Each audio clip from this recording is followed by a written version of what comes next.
한동안 선진국에 진입하였고 민주주의가 안정적으로 정착하였다고 여겼지만 사람들의 실제 삶은 그다지 행복하지 못한 상태가 오랫동안 지속되었습니다.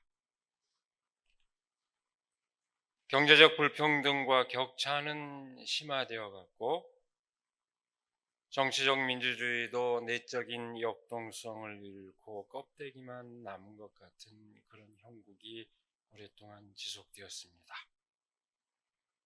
그래서 사람들은 저마다 살아남기에 급급했고 어떤 돌파구가 열릴지 그 전망도 불투명했습니다. 불과 얼마 전까지만 해도 내년도에 최고의 하두는 생존입니다 라고 이렇게 얘기하는 목소리를 많이 들을 수 있었습니다. 정치적 차원에서 뿐만 아니라 우리 삶의 영역 전반에 걸쳐서 아주 답답한 교착 상태가 오랫동안 지속되어 왔습니다.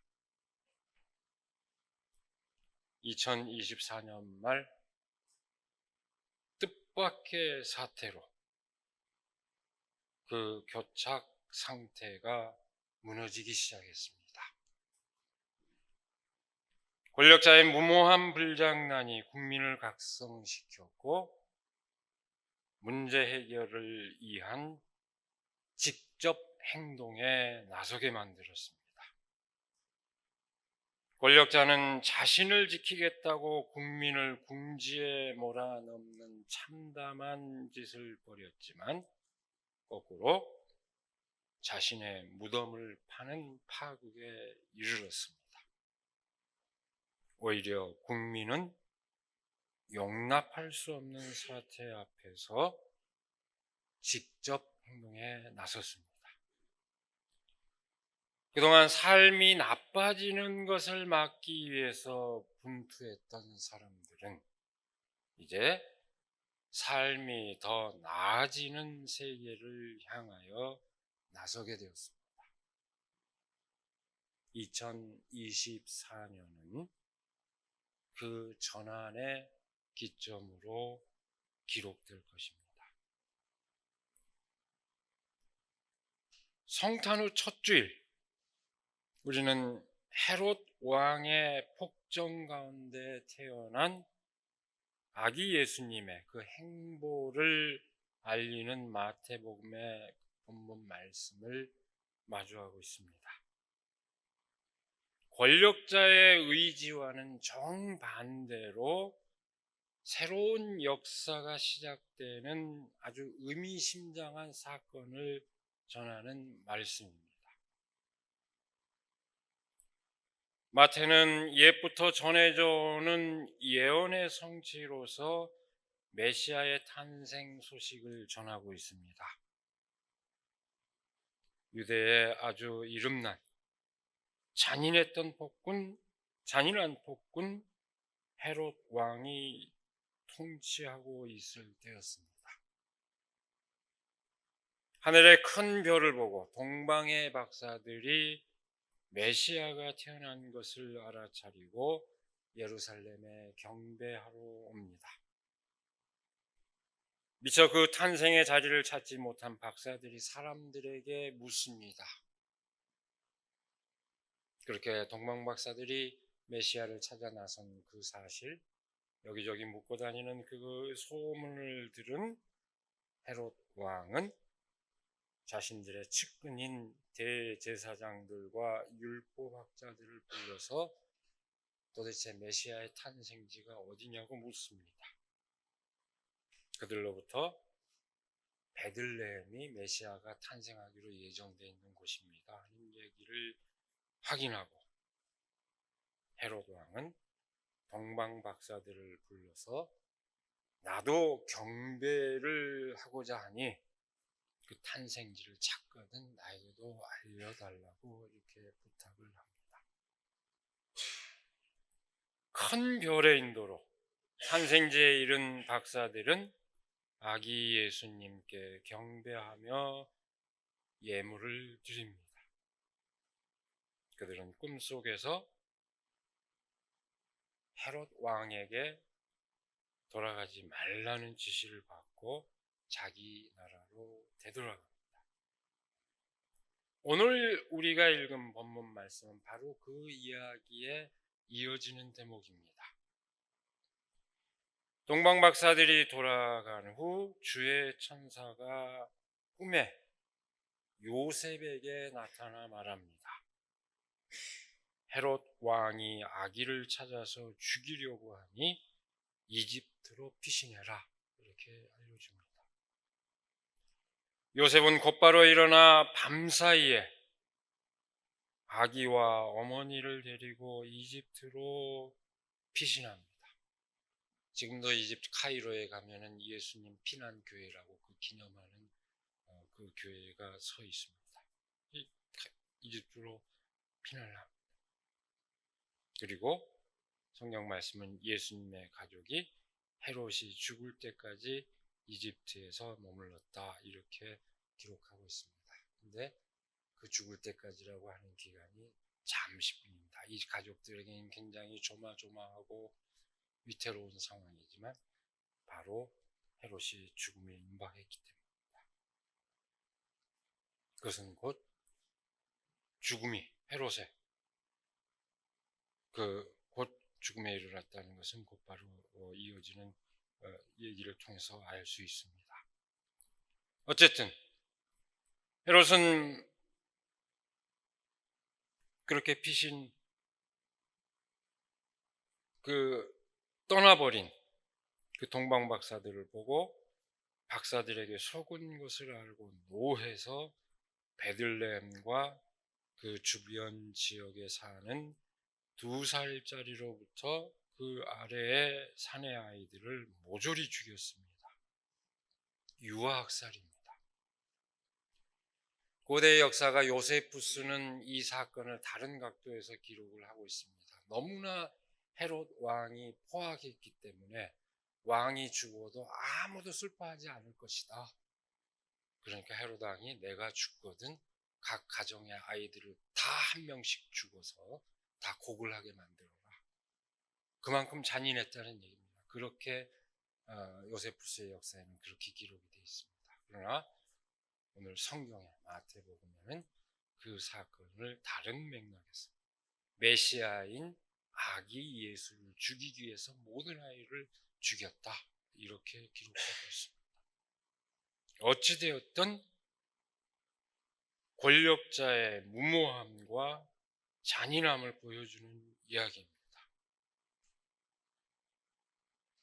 이것은 이 이야기의 그 결말을 볼 것 같으면 헤롯은 예수를 죽이고자 했지만 결국은 그것은 자기가 죽음에 이르는 길이었다는 것을 알 수 있습니다.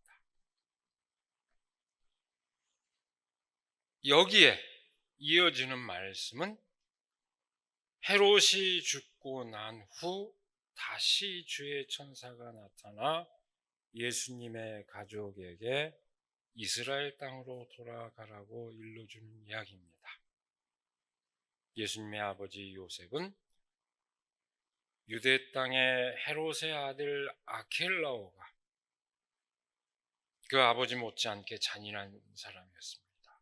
아켈라오가 통치하게 되었다는 것을 알고 그 지방을 피해서 갈릴리 지방 나사렛에서 살게 되었다고 마태복음은 전하고 있습니다.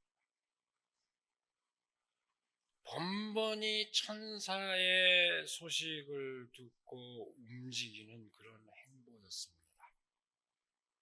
하늘의 뜻을 제대로 알아듣고 행했다는 것을 뜻합니다. 마태는 예수님의 탄생에서부터 이어지는 아주 긴박한 상황을 이 이야기를 통해서 그리고 있습니다. 예수님은 태어나자마자 포악한 권력자 때문에 죽음의 위협을 겪고 난민 신세가 되어야 했습니다. 그러나 시종일관 천사의 도움으로 그 죽음의 위협을 벗어나 세상의 진정한 빛이요 세상의 진정한 평화의 왕으로서 그 몫을 감당하게 되었다는 것을 마태는 이 이야기를 통해서 전하고 있는 것입니다. 옛날부터 전해져 오는 그 예언의 성취를 강조하는 마태는 예수님 가족의 일거수일투족을 예언에 따른 것으로 그리고 있습니다. 하나님의 사람으로서 하나님의 아들로서 예수 그리스도의 역할을 강조하는 의미입니다.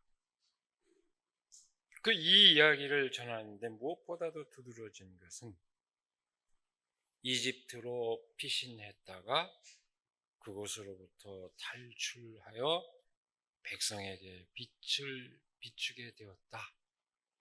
마태 예수님 탄생 이야기의 가장 인상적인 이야기 전개 방식은 이 점입니다.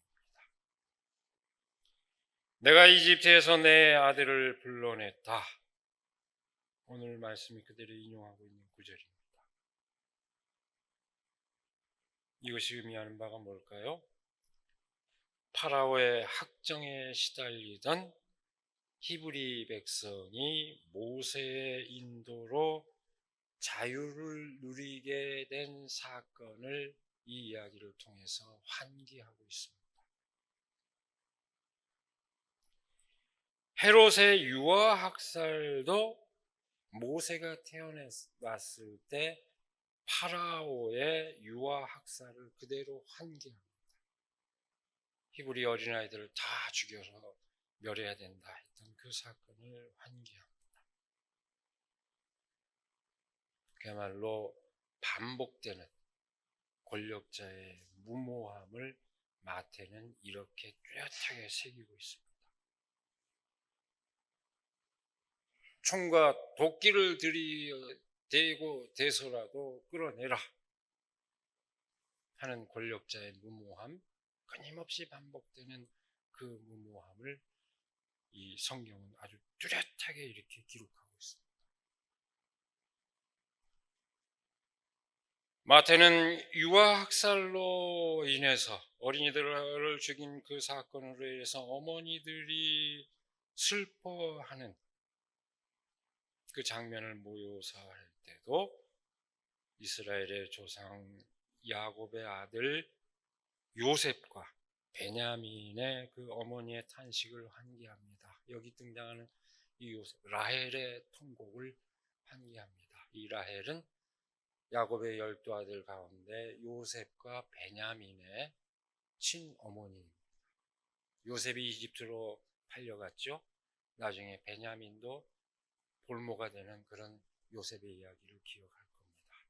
라헬의 친자식만 그렇게 이집트로 끌려갔다가 나오는 그때 그 탄식, 그것을 환기합니다. 이스라엘 백성을 이집트로 이끌었던 요셉의 어머니이기 때문에 그 라헬의 탄식을 환기하기도 했고, 또 동시에 그 라헬의 무덤이 바로 베들레헴 근처에 있었던 것으로 지금까지도 전해지고 있습니다. 그래서 베들레헴과 인접해 있는 라마 근처에 있었던 것으로 여겨졌기 때문에 그것과 그 기억을 결부시키고 있습니다. 이것마저도 이집트에서 붙잡혀갔다가 다시 되돌아온 그 아들들의 여정을 환기하는 의미를 지니고 있습니다. 줄여 얘기하자면 이 마태의 예수님 탄생 이야기에서 탄생, 박해, 도피, 그리고 귀환의 그 여정이 모두 이집트에서 고통을 겪다가 해방된 이스라엘 백성, 그리고 그 지도자 모세의 생애와 그대로 겹칩니다. 아기 예수의 탄생을 파라오의 학정에서 벗어나 자유를 누리게 된 이스라엘 백성의 해방 사건과 같은 의미를 지닌 것으로 마태는 해석하고 있는 것입니다. 권력자 앞에서 미미한 존재로서 죽음의 위협을 겪고 난민이 되는, 난민 신세로 전락하는 그런 위기에 처했지만 바로 그 아이로부터 새로운 역사가 시작된다 하는 것을 마태복음은 얘기하고자 하는 것입니다. 사람의 생명마저도 자신의 권력을 유지하기 위한 수단으로 삼는 포악한 권력자의 지배가 끝나고 온전한 생명의 빛으로 온 바로 그 아기로부터 새로운 역사가 시작되었다는 것을 마태는 이 이야기를 통해서 전하고 있는 것입니다. 빛과 어둠이 교차되는 그 역사를 이렇게 생생하게 전하고 있습니다. 오늘 우리 현실을 돌아볼까요? 여전히 오늘 우리 세계는 포악한 권력의 지배로 숱한 사람들이 곳곳에서 고통을 겪고 있습니다. 우크라이나에서는 수년째 전쟁이 지속되는 가운데 많은 사람들이 고통을 겪고 있습니다.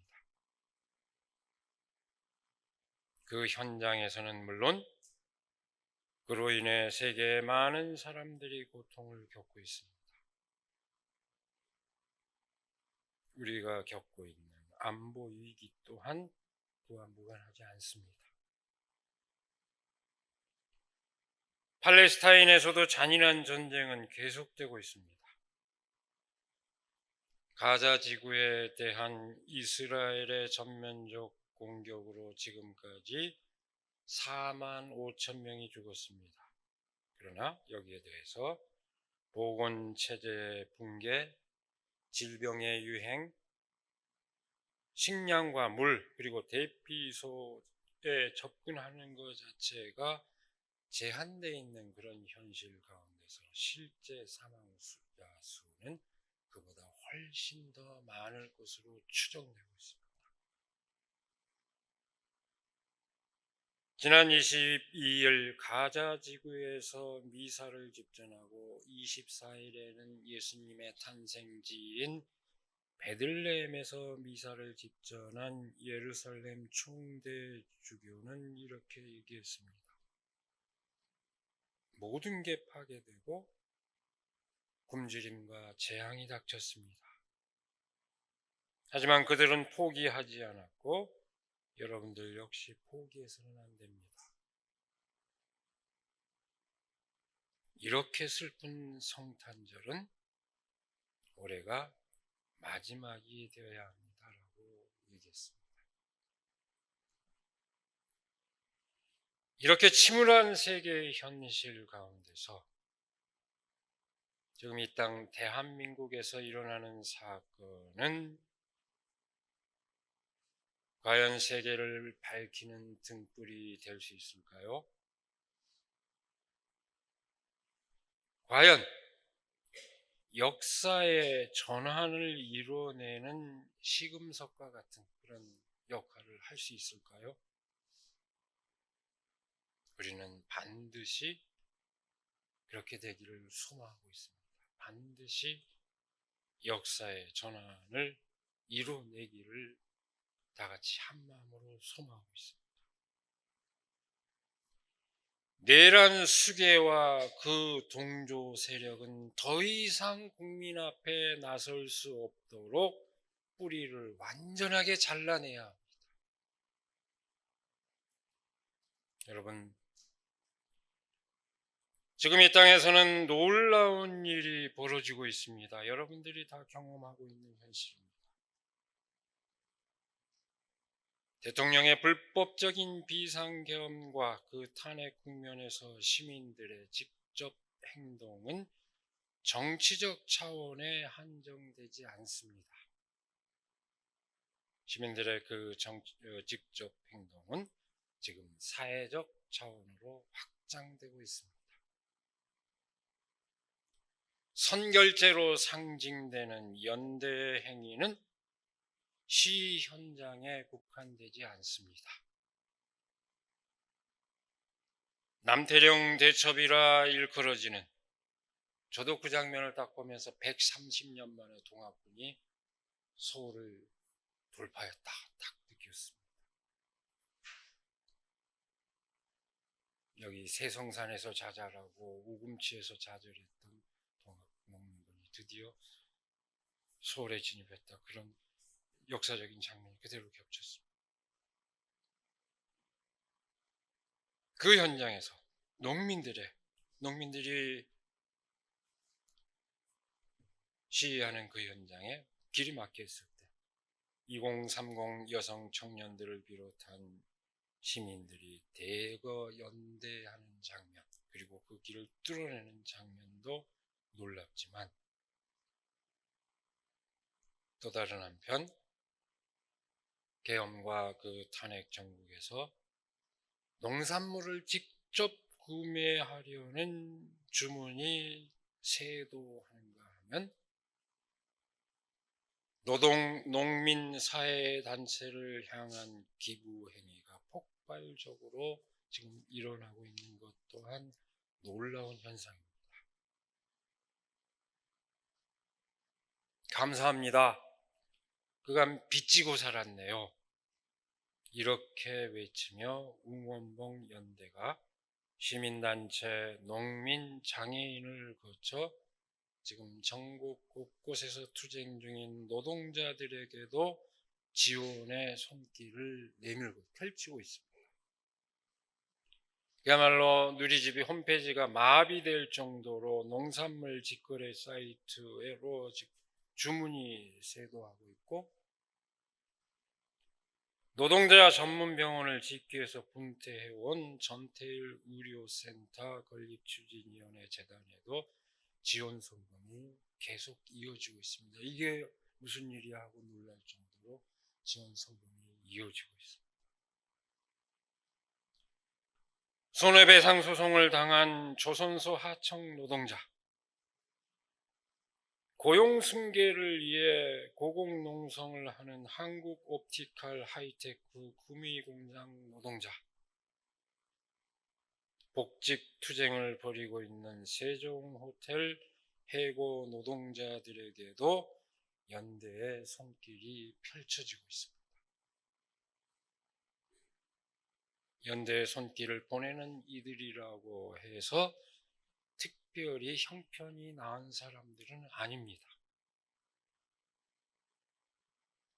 이들은 계엄이라는 초유의 사태로 그동안 누려온 일상의 자유와 권리를 그나마 순식간에 빼앗길 수도 있다는 것을 알고, 그 이전부터 일상을 빼앗긴 동료 시민들을 발견하고 연대하려는 것입니다. 각자 도생의 사회에서 사회적 연대를 회복하고자 하는 직접 행동입니다. 주권자 스스로 만들어가는 사회가 바로 여기에서 싹트고 있습니다. 새로운 역사가 시작되고 있습니다. 누가 우리를 대신해 줄 것인가? 이렇게 묻는 대신에 그렇게 묻지 않고 우리가 우리의 삶을 만들어 나가겠다는 의지로 나선 사람들 가운데 새 역사는 이미 시작되었습니다. 우리 가운데 쟁쟁하게 울려 퍼지는 천사의 음성이요, 천사의 목소리라고 하지 않을 수 없습니다.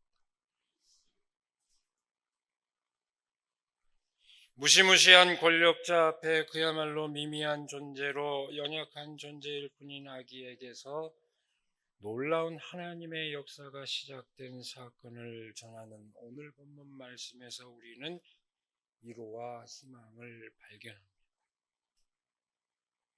동시에 우리는 지금 이 땅 위에서 벌어지고 있는 약자들의 연대, 평범한 사람들의 연대에서 오히려 거대한 역사의 전환이 이루어지고 있다는 것을 실감하고 있습니다.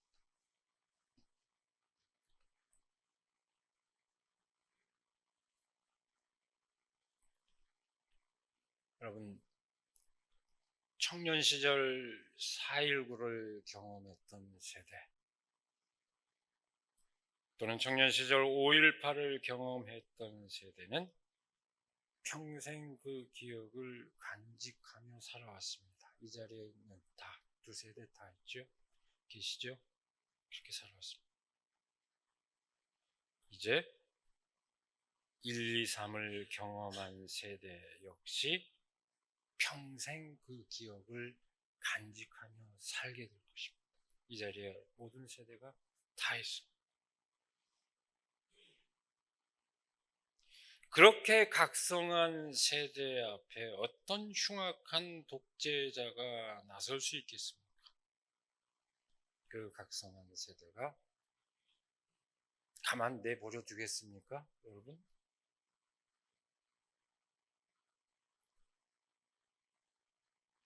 예수님 탄생 후 첫 주일이자 2024년 한 해를 보내는 송년주일, 우리는 이미 우리 가운데 울려 퍼진, 너무나 쟁쟁하게 울려 퍼진 천사의 음성을 들었습니다. 지금도 듣고 있습니다. 헤롯 왕에게는 전해지지 않은 소식을 우리는 들어 알고 있습니다. 권력에 집착하고 주술에 빠진 이들에게는 전혀 들리지 않는 천사의 소식입니다. 아니, 어떻게 한 놈도 아니고 줄줄이 그렇게 주술에 빠져서 국정을 운영합니까? 그 주변 사람들, 그 수하들이 어떻게 이렇게 줄줄이 주술에 빠져서 어처구니 수백 년 전에 조선을 세운 건국자들도 보면 기가 막혀 할 노릇이 21세기에 이렇게 벌어지고 있단 말입니까?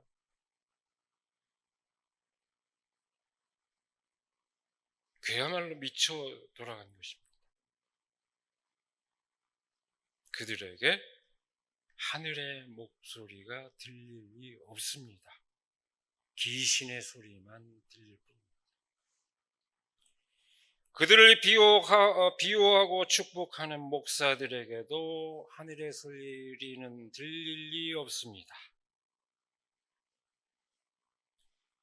권력의 악령에 사로잡힌 이들에게 천사의 음성이 전해질 턱이 없습니다. 여러분 보십시오. 그들이 하는 말 보면 다 한결같이 앞뒤가 맞지 않는 횡설수설들 아닙니까? 이때 이렇게 얘기하고 저때 이렇게 얘기하고, 앞뒤가 맞지 않는 횡설수설은 악령 들린 이들의 특징입니다.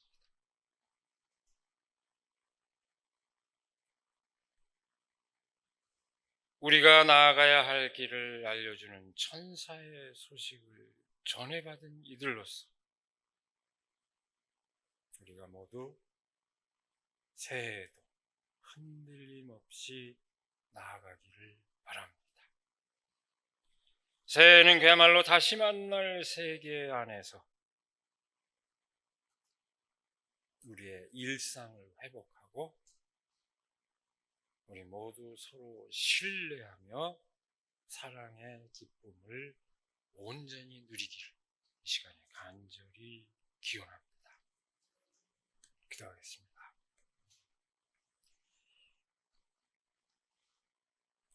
즐거울 때나 슬플 때나